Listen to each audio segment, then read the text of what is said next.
नमस्कार, ABC channel में आपका स्वागत है। मैं हूं सचिन श्रीवास्तव और आप मेरे साथ देखेंगे आजमगढ़ से जुड़ी खबरें। खबर के प्रायोजक हैं रामेश्वर प्रसाद ज्वेलर्स, प्रथम तल, जालांस mega shopping mall, Sidhari, Azamgarh.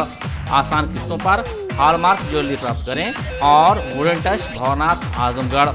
मंडलायुक्त विजय विश्वास पंत ने निर्देश दिया है कि मंडल के जनपदों में स्वीकृत परियोजनाओं को संबंधित कार्यदायी संस्थाएं समय से प्रारंभ करें। उन्होंने कहा कि स्वीकृत जिन परियोजनाओं हेतु भूमि उपलब्ध नहीं हो पा रही है तो उसके लिए तत्काल संबंधित डीएम और एसडीएम से संपर्क कर भूमि की उपलब्धता सुनिश्चित कराएं। मंडलायुक्त श्री पंत शुक्रवार को देर शाम अपने कार्यालय के सभागार में आयोजित निर्माण कार्यों से संबंधित बैठक में मंडल के जनपदों में 50 लाख तथा उससे अधिक लागत तथा 50 करोड़ एवं उससे अधिक लागत की निर्माणाधीन परियोजनाओं की प्रगति की समीक्षा कर रहे थे। इस दौरान उन्होंने जल निगम की कई परियोजनाएं भूमि की अनुपलब्धता के कारण अनारंभ पाए जाने पर असंतोष व्यक्त करते हुए अधीक्षण अभियंता जल निगम को निर्देशित किया कि संबंधित जिलाधिकारी और उप जिलाधिकारी से तत्काल संपर्क भूमि उपलब्धता सुनिश्चित कराई जाए। उन्होंने कहा कि जो कार्य धनाभाव के कारण अनारंभ अथवा बाधित हैं उसके लिए प्रयास करके शीघ्र धनराशि आवंटित कराएं। मंडलायुक्त विजय विश्वास पंत ने समीक्षा में पाया कि धनराशि उपलब्ध होने के बावजूद प्रांतीय खंड लोक निर्माण विभाग के स्तर पर कई थानों में बैरकों का निर्माण कार्य बाधित है। इस स्थिति पर उन्होंने नाराजगी व्यक्त करते हुए मुख्य अभियंता लोक निर्माण विभाग को निर्देशित किया कि इसकी जांच करें तथा संबंधित का उत्तरदायित्व निर्धारित करते हुए स्पष्ट आख्या उपलब्ध कराएं। इसी प्रकार पैकफेड द्वारा तीनों जनपदों में कराए जा रहे निर्माण कार्यों में विगत कई माह से कोई प्रगति नहीं पाए जाने पर उन्होंने नाराजगी व्यक्त की तथा संयुक्त विकास आयुक्त पीएन वर्मा को निर्देश दिया कि टीएसी के साथ पैकफेड के सभी कार्यों की अद्यतन स्थिति और गुणवत्ता की जांच करें। यदि कार्य मानक और गुणवत्ता के विपरीत पाया जाता है या निर्माण कार्य विलंबित पाया जाता है तो उसके लिए संबंधित की जिम्मेदारी तय करते हुए स्पष्ट संतुति सहित आख्या उपलब्ध कराएं तथा शासन को भी वस्तु स्थिति से अवगत कराएं। इसी प्रकार सेतु निगम द्वारा कराए जा रहे 3 कार्यों की प्रगति की भी संतोषजनक नहीं मिलने पर मंडलायुक्त ने असंतोष व्यक्त किया तथा परियोजना प्रबंधक सेतु निगम को कारण स्पष्ट करने हेतु निर्देशित किया। इसी क्रम में उन्होंने कार्यदायी संस्था यूपी प्रोजेक्ट कॉर्पोरेशन लिमिटेड के परियोजना प्रबंधक को भी निर्देश दिया कि जिन परियोजनाओं हेतु भूमि उपलब्ध नहीं है तथा जहां भूमि उपलब्ध है परंतु कार्य रुका है की विस्तृत रिपोर्ट 1 सप्ताह के अंदर प्रस्तुत करें। मंडलायुक्त श्री पंत ने 50 करोड़ से अधिक लागत की परियोजनाओं की समीक्षा में NH 233 लंबिनी वाराणसी मार्ग की प्रगति एवं गुणवत्ता अत्यंत खराब मिलने पर सख्त नाराजगी व्यक्त की तथा इसके लिए संबंधित पीडी को जिम्मेदार मानते हुए उनके जोनल मैनेजर को तत्काल अवगत कराने का निर्देश दिया। इस दौरान NH 24 Purvanchal expressway, Gorakhpur Varanasi link मार्ग सहित अन्य सड़कों तथा सेतु निगम के कार्यों की भी समीक्षा की गई। इस अवसर पर संयुक्त विकास आयुक्त पीएन वर्मा, उप निदेशक अर्थ एवं संख्या तौकीर हुसैन, मुख्य अभियंता लोक निर्माण विभाग AK मणि, मुख्य अभियंता यूपी PCL अनूप कुमार वर्मा, अधीक्षण अभियंता लोनीवी आजमगढ़ लालजी यादव, अधीक्षण अभियंता लोनीवी बलिया CP गुप्ता, मंडलीय अर्थ एवं संख्या अधिकारी डॉक्टर नीरज श्रीवास्तव, क्षेत्रीय क्रीड़ा अधिकारी सहित अन्य विभागों के अधिकारी एवं कार्यदायी संस्थाओं के पदाधिकारी उपस्थित थे। जिला पंचायत अध्यक्ष विजय यादव की अध्यक्षता में आज विकास भवन के सभा कक्ष में राष्ट्रीय एकीकरण समिति की बैठक आयोजित की गई। बैठक में भारत रत्न डॉक्टर भीमराव अम्बेडकर की जयंती, राष्ट्रीय पर्व 26 जनवरी, 15 अगस्त एवं 2 अक्टूबर को उल्लासपूर्वक मनाए जाने, लौह पुरुष सरदार वल्लभ भाई पटेल की जयंती दिनांक 31 अक्टूबर 2021 को मनाए जाने पर विचार गोष्ठी का आयोजन किया गया। दिनांक 19 से 25 नवंबर तक कौमी एकता सप्ताह मनाए जाने के संबंध में जनपद के महान विभूतियों, स्वतंत्रता संग्राम सेनानियों का जन्म दिवस उल्लासपूर्वक मनाए जाने एवं राष्ट्रीय एकता, अखंडता, धर्मनिरपेक्षता, सांप्रदायिक सौहार्द तथा भाईचारे को बनाए रखने के लिए जनपद के समस्त नागरिकों का सहयोग को प्राप्त करने एवं सुझाव पर विस्तृत चर्चा की गई। समिति की बैठक को संबोधित करते हुए जिला पंचायत अध्यक्ष विजय यादव ने कहा कि हमारा देश में विभिन्न धर्म, जाति एवं संप्रदाय के लोग रहते हैं। यहाँ पर प्रत्येक 100 किलोमीटर पर भाषा एवं विभिन्न जाति संप्रदाय के लोग रहते हैं। उन्होंने कहा कि सभी लोग आपसी मेल मिलाप एवं भाईचारे के साथ सद्भाव पूर्वक रहें। विधायक निजामाबाद आलमबदी ने समिति को संबोधित करते हुए कहा कि आने वाली नस्लों को स्वतंत्रता संग्राम एवं शहीदों की जानकारी देने के लिए हर महीने में किसी न किसी कॉलेज में कार्यक्रम आयोजित किए जाएं। उन्होंने कहा कि जिले के स्वतंत्रता संग्राम सेनानियों की याद में उनके गाँव में स्मारक बनवाया जाए तथा कार्यक्रम आयोजित किया जाए। मुख्य विकास अधिकारी आनंद कुमार शुक्ला ने सभी का स्वागत एवं अभिनंदन करते हुए कहा कि हम सभी लोगों को आपस में मिलकर देश के सामने आने वाली चुनौतियों का सामना करना है तथा उससे निपटना भी है। उन्होंने कहा कि हमारे देश ने आजादी के बाद बहुत तरक्की की है तथा कई क्षेत्रों में आत्मनिर्भर भी बना है। उन्होंने कहा कि देश की गरीबी एवं जातिवाद को खत्म कर देश की राष्ट्रीय एकीकरण की भावना को मजबूत करना है। श्री शुक्ला ने कहा कि अमेरिका, चाइना और जापान की तरक्की, विकास एवं आधुनिकता में वहां की सभी जातियों एवं संप्रदायों का महत्वपूर्ण योगदान है।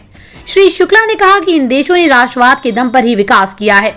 उन्होंने कहा कि देशभक्ति तभी बनेगा जब यहाँ के नागरिकों में राष्ट्रवाद एवं राष्ट्रीय एकीकरण की भावना मजबूत होगी। उन्होंने कहा कि बच्चों में राष्ट्रवाद की भावना को मजबूत करने के लिए गंगा जमुनी तहजीब के विषय को पाठ्यक्रम में शामिल करना चाहिए। उन्होंने कहा कि सभी धर्म, जाति एवं संप्रदाय के एकजुट होने से ही राष्ट्र मजबूत और विकास के रास्ते पर आगे बढ़ेगा। शासन के निर्देश के क्रम में त्रैमासिक रूप से राष्ट्रीय एकीकरण की बैठक की जाती थी। उस क्रम में ये बैठक पहले आयोजित की गई थी। बैठक का उद्देश्य है कि जनपद स्तर पे जो भी हमारी राष्ट्रीय एकता को लेकर के, सद्भावना को लेकर के, सौहार्द को लेकर के, भाईचारे को लेकर के गतिविधियों को बढ़ावा दिया जाए और जो भी संस्थाएं हमारी इसमें काम कर रही हैं, जो भी हमारे पर्व त्यौहार आते हैं, उनमें लोगों को इस प्रकार इन्वॉल्व किया जाए कि लोग ज़्यादा से ज़्यादा इन्वॉल्व हों ताकि उनकी सहभागिता भी बढ़े और राष्ट्रीय एकता भी बढ़ सके। साथ साथ स्कूलों और विद्यालयों में इस तरह के कार्यक्रम चलाए जाने के लिए लोगों को किस तरह से इसको विद्यालय निरीक्षक के माध्यम से, अन्य के माध्यमों से आयोजन किया जाए, इसके संदर्भ में जो दिशा निर्देश इस समिति से प्राप्त होते हैं उसको लागू किया जाता है। भाद्रपद की कृष्ण पक्ष की षष्ठी को श्री कृष्ण के बड़े भाई बलराम जी का जन्म हुआ था। कुछ लोग माता सीता का जन्म दिवस भी इसी तारीख को मानते हैं। बलराम जी का प्रधान अस्त्र शस्त्र हल और मुसल था, इसलिए उन्हें हलदार भी कहा जाता है। उन्हीं के नाम पर इस पर्व का नाम हल षष्ठी पड़ा है। हमारे देश के पूर्वी जिलों में इस पर्व को ललई छठ भी कहा जाता है। इस दिन महुआ की दातुन करने का विधान है। इस व्रत में हल द्वारा जुता हुआ फल तथा अन्न का प्रयोग वर्जित है। इस दिन गाय का दूध, दही का प्रयोग भी वर्जित किया गया है। भैंस का दूध व दही प्रयोग किया जाता है। पर्व को लेकर शनिवार को पुत्रवती महिलाओं ने पाठ किया, व्रत से संबंधित कथा सुनी और पुत्र के दीर्घायु जीवन की कामना की। कोलघाट स्थित शंभू माता मंदिर में वृहद पैमाने पर कार्यक्रम आयोजित हुआ। माताओं ने यहां पहुंच संतान के दीर्घायु जीवन की कामना की तरफ से संबंधित कथा का श्रवण किया। इसके अलावा तमाम मंदिरों पर भी जगह जगह पूजा पाठ का अनुष्ठान का आयोजन होते दिखाई दिए। जी, छठ पूजा है और ये भादो पक्ष में पड़ता है, जो कि ये बेटे का व्रत है। इस व्रत में महुआ और दही भैंस का और तिन्नी का चावल यही चढ़ता है और इस कुश का पूजा होता है। इसमें गड्ढा खंद के उसमें लगा दिया जाता है कुश को और उसी को पूजा किया जाता है। इस पर्व का नाम है हल षष्ठी छठ। किसका पूजा पाठ किया जाता है? बेटे के लिए किया जाता है, बेटे के दीर्घ आयु के लिए किया जाता है इस व्रत को। बलदेव का जन्मदिन है, उनका हल मूसर, उनका अस्त्र है, शस्त्र है, इसलिए उनकी पूजा की जाती है। इस छठ पूजा बेटों के लिए माता पतियों के लिए करती हैं, उनकी लम्बे उम्र के। इसमें तिन्नी का चावल, भैंस के दूध के दही और करमुआ यही सब चढ़ता है, उनकी पूजा होती है। कहानी वही होती है छठ माता की। हाँ, ललरी छठ की पूजा, ये 3 छठिया की पूजा होती है, ललरी छठ होती है। ये छठ मनाते हैं जैसे बच्चे के बेटा का व्रत माना जाता है। जैसे जो लड़का है उसी के व्रत हम लोग करते हैं। जैसे पोखरा का महत्व, जैसे पोखरा एक राजा थे, वो पोखरा खनवाए थे, उसमें जल नहीं आ रहा था, तो जैसे प्रजा के लिए, जैसे गांव भर के लिए पानी पिएंगे, जब जले नहीं आ रहा तो पानी कैसे पिएंगे लोग, तो इसलिए बहुत दुखी थे।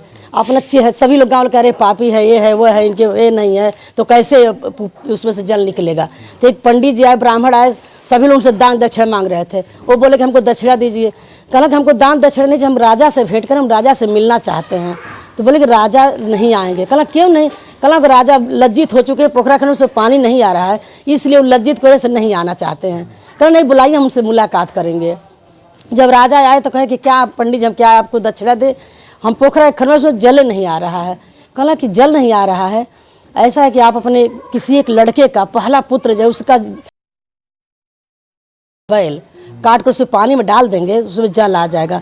कहना कहता है इसी तरह से हम पापी माने गए हैं, और फिर भी अब लड़का काट दें, बैल काट दें तो और हमको पाप पड़ेगा।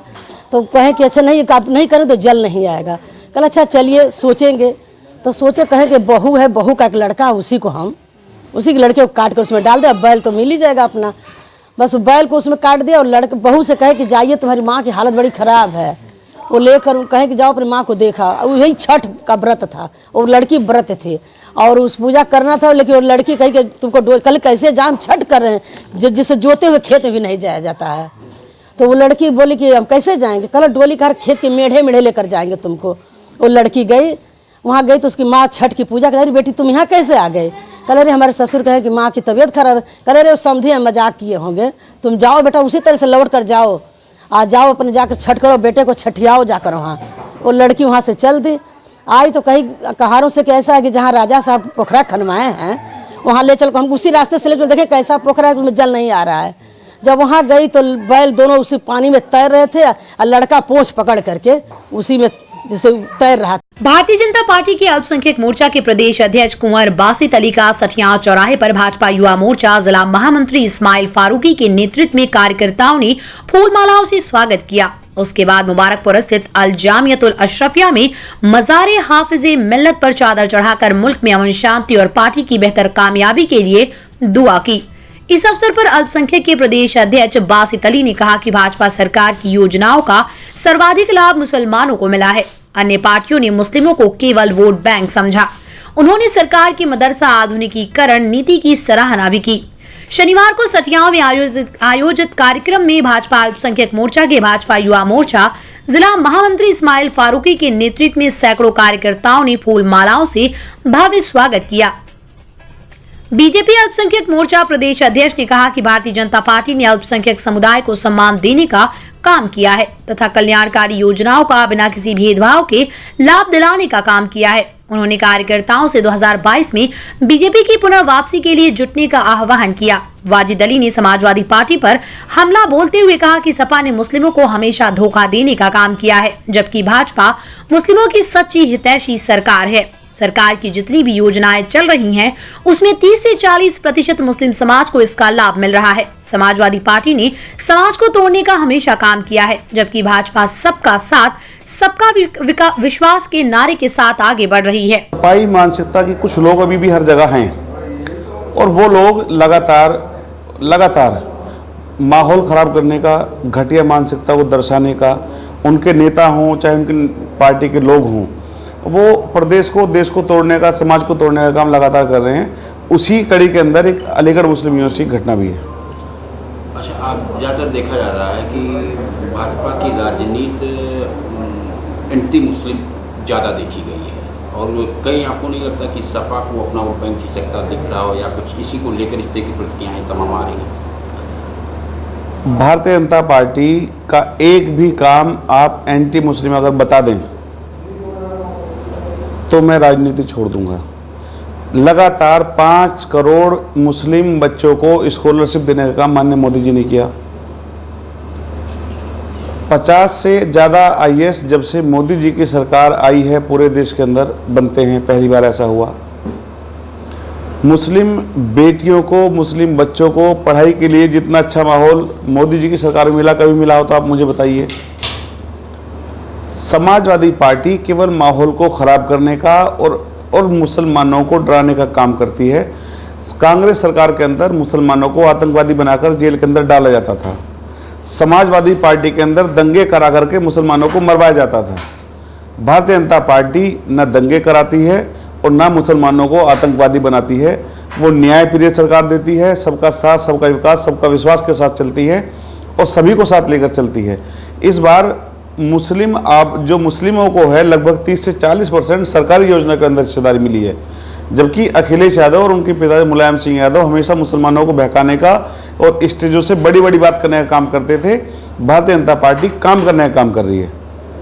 भाजपा महिला मोर्चा की नवनियुक्त अध्यक्ष बबीता रासिया ने जिला कार्यकारिणी और जिला कार्य समिति की घोषणा कर दी है। महिला मोर्चा जिला कार्यकारिणी में माधुरी दुबे, सुमन सिंह राजपूत, मिथिलेश पांडे, अमितलता सिंह को जिला उपाध्यक्ष बनाया गया। अंजना सिंह व उषा आर्या को जिला महामंत्री की जिम्मेदारी सौंपी गई है। पूनम मौर्य, सुमन सिंह, अमिता पटेल, अनीता मौर्य को जिला मंत्री बनाया गया है। मीना यादव को कोषाध्यक्ष व मनीषा चौहान को जिला कार्यालय प्रभारी बनाया गया है। नम्रता बौद्ध को महिला मोर्चा जिला मीडिया प्रभारी व शालिनी अस्थाना को सोशल मीडिया प्रभारी बनाया गया है।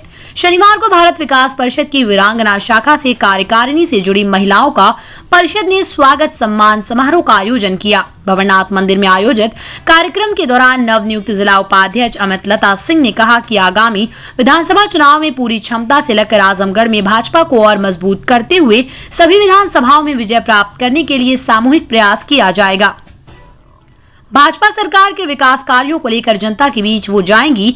भाजपा को बड़ी से बड़ी जीत के साथ पुनः सत्ता में स्थापित किया जाएगा। मोर्चा के शीर्ष नेतृत्व में हम लोग को उपाध्यक्ष बनाया गया है और हमारी सारी वीरांगना की जितनी सखियां बहनें उन्होंने हमारा स्वागत किया है। क्या कहना चाहेंगी? कार्य क्या रहेंगे? कार्य यही रहेगा कि जो भी हमें भारतीय जनता पार्टी जो भी हमें नेतृत्व देगी, जो भी हमें महिला मोर्चा की अध्यक्ष बबीता जसारिया जो भी देंगी, उनके नेतृत्व में हम लोग सभी लोग कार्य करेंगे। आज ये भारतीय जनता पार्टी महिला मोर्चा में उपाध्यक्ष का पद हम लोग को मिला है। आज मिला तो इसके उपलक्ष्य में हमारी वीरांगना की सभी बहनें हम आज सम्मानित की हैं बाबा भवरनाथ मंदिर में। तो इस बारे में कहना चाहेंगे, बहुत अपनी अपनी वीरांगना की सभी बहनों का हम बहुत बहुत आभार प्रकट करना चाहेंगे कि जो इन लोगों ने मुझे इतना सम्मान दिया है। इतना बड़ा पद मिला है, आगे क्या भाजपा को किस तरह आगे बढ़ेगा? भारतीय जनता पार्टी के शीर्ष नेतृत्व से जो भी कार्य हमें दिया जाएगा उसे हम बखूबी करने का प्रयास करेंगे और माननीय प्रधानमंत्री मोदी जी, योगी जी के कार्यों का हम पूर्ण रूप से उनका पालन करेंगे जो भी कार्य हमें दिया जाएगा।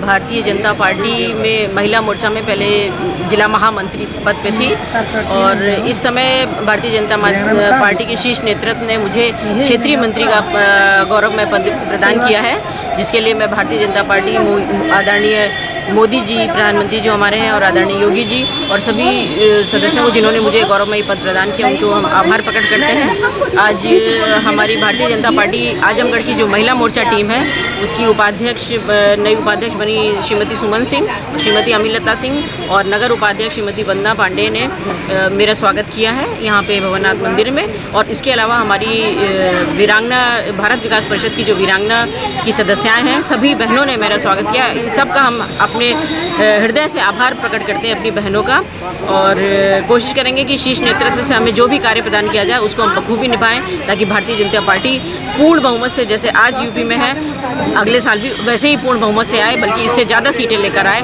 ऐसा हम पिंचक सिलाट स्पोर्ट्स एसोसिएशन ऑफ आजमगढ़ द्वारा 5 दिवसीय तकनीकी प्रशिक्षण शिविर का आयोजन शहर के रैदोपुर में किया गया है, जिसका शुभारंभ अंतर्राष्ट्रीय पिंचक सिलाट खिलाड़ी व पिंचक सिलाट खेल संघ उत्तर प्रदेश के महासचिव सूरज प्रकाश श्रीवास्तव ने किया। सूरज प्रकाश श्रीवास्तव ने बताया कि इस 5 दिवसीय टेक्निकल ट्रेनिंग कैंप के माध्यम से जनपद आजमगढ़, मऊ, जौनपुर, प्रतापगढ़, अंबेडकर नगर के खिलाड़ियों को आवासीय व्यवस्था देकर सोशल डिस्टेंसिंग का पालन करते हुए तकनीकी रूप से सभी मापदंडों के अनुसार राष्ट्रीय स्तर पर प्रतिभाग करने के लिए प्रशिक्षित किया जा रहा है, जिसका मुख्य उद्देश्य है कि पूर्वांचल के खिलाड़ी राष्ट्रीय स्तर पर अपनी उपस्थिति ठीक ढंग से दर्ज कराएं और विजय हासिल कर प्रदेश का नाम रोशन करें। प्रशिक्षक के रूप में अंतर्राष्ट्रीय खिलाड़ी व एशियन चैंपियनशिप के सिल्वर मेडलिस्ट अवनीश गिरी व उत्तर प्रदेश टीम के कोच ज्ञानेंद्र चौहान मौजूद रहेंगे, जो खेल की बारीकियों तथा विश्व चैंपियनशिप व एशियन गेम्स के नियमों के अनुसार प्रशिक्षण प्रदान करेंगे। प्रशिक्षण शिविर में दिनेश चौहान, शिवम तिवारी, गणेश कुमार गोंड, विनय कुमार प्रजापति, अभिषेक यादव सहित कई सर्टिफाइड कोच उपस्थित होकर विभिन्न जनपदों के लगभग 60 चयनित खिलाड़ियों को प्रशिक्षण कराएंगे। जनपद के 80 वर्ष पुराने रघुनंदन प्रसाद रामेश्वर प्रसाद ज्वेलर्स आसिफगंज पुरानी कोतवाली आजमगढ़ की नई ब्रांच रामेश्वर प्रसाद ज्वेलर्स प्रथम तल जालांस mega shopping mall Sidhari Azamgarh. हमारे यहाँ सोने चांदी एवं हीरे की पूर्णतः हॉलमार्क ज्वेलरी 100% वापसी पर उपलब्ध। आसान किश्तों पर हॉलमार्क ज्वेलरी उचित मूल्य पर प्राप्त करें। ज्वेलरी की शुद्धता मापने के लिए फ्री कैरोमीटर की व्यवस्था। शादी विवाह की करनी हो तैयारी या त्योहारों की हो खरीदारी, आपके भरोसे पर हमेशा खरा उतरेगा रामेश्वर प्रसाद ज्वेलर्स, प्रथम तल जालांस mega shopping mall Sidhari Azamgarh. Wooden touch Bhawarnath Azamgarh, a complete hardware store. हमारे यहाँ branded plywood, flush door, designer door, PVC door, formica, fancy hardware, kitchen की चिमनी एवं मॉड्यूलर किचन की एक्सक्लूसिव रेंज उपलब्ध। अपने आशियाने में लगाइए 4 चांद, पहुंचिए वुडन टच भवरनाथ आजमगढ़।